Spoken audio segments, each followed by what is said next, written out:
मां पार्वती के लंबे बाल, भक्ति, शक्ति और करुणा की अमर कथा हिमालय की पावन पर्वतमालाओं के बीच, जहां बर्फ की चादरें सूर्य की किरणों से चमकती थीं, वहीं एक अलौकिक सौंदर्य से युक्त देवी निवास करती थीं, मां पार्वती। उनका रूप सौम्य था, मुख पर करुणा, नेत्रों में स्नेह और उनके लंबे घने काले बाल हिमालय की काली रात जैसे प्रतीत होते थे।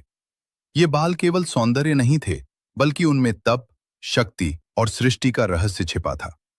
बालों में छिपा तप और त्याग। मां पार्वती ने भगवान शिव को पति रूप में पाने के लिए वर्षों तक कठोर तपस्या की। वे खुले आकाश के नीचे बैठती, वर्षा हो या बर्फ, सूर्य हो या अंधकार, उनका ध्यान अडिग रहता। उनके बाल समय के साथ और भी लंबे होते चले गए। उन्होंने कभी उन्हें सजाने की इच्छा नहीं की, क्योंकि उनके लिए तप ही श्रृंगार था। देवर्षि नारद एक दिन बोले, हे देवी, आपके ये लंबे बाल आपके तप का प्रमाण हैं। इनमें साक्षात शक्ति निवास करती है। मां मुस्कुराईं, पर मौन रहीं। जब शिव ने देखा, मां के बाल एक दिन भगवान शिव तपस्या भंग कर मां पार्वती के समक्ष प्रकट हुए। उन्होंने देखा, धूल से भरे, उलझे हुए, फिर भी दिव्य प्रकाश से चमकते बाल।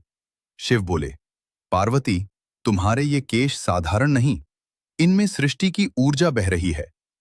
मां पार्वती ने विनम्रता से उत्तर दिया, गंगा अवतरण और मां पार्वती के बाल जब गंगा को पृथ्वी पर लाया जाना था, तब उनका वेग इतना प्रचंड था कि धरती नष्ट हो सकती थी। शिव ने गंगा को अपनी जटाओं में धारण किया, परंतु कम लोग जानते हैं, उस दिन मां पार्वती ने भी अपने लंबे बाल खोल दिए थे। गंगा की कुछ धाराएं मां पार्वती के केशों में समा गईं। इससे उनके बाल और भी पवित्र हो गए। कहा जाता है, जहां मां पार्वती के बालों से गंगा की बूंद गिरी, वहां भूमि सदा उर्वर और पवित्र बनी।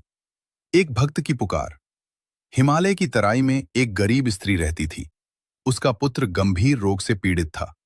उसने सुना था, मां पार्वती के बालों का स्पर्श रोग हर लेता है।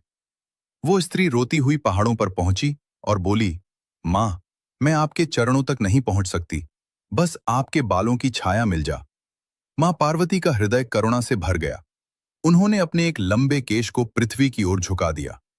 वो केश प्रकाश में बदल गया और उस स्त्री के पुत्र को स्पर्श किया। बालक चंगा हो गया। बालों से बनी रक्षा कवच। एक समय असुरों ने देवताओं पर आक्रमण कर दिया।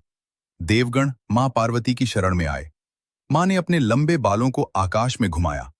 उन बालों से एक शक्ति कवच बना, जिसने असुरों को रोक दिया।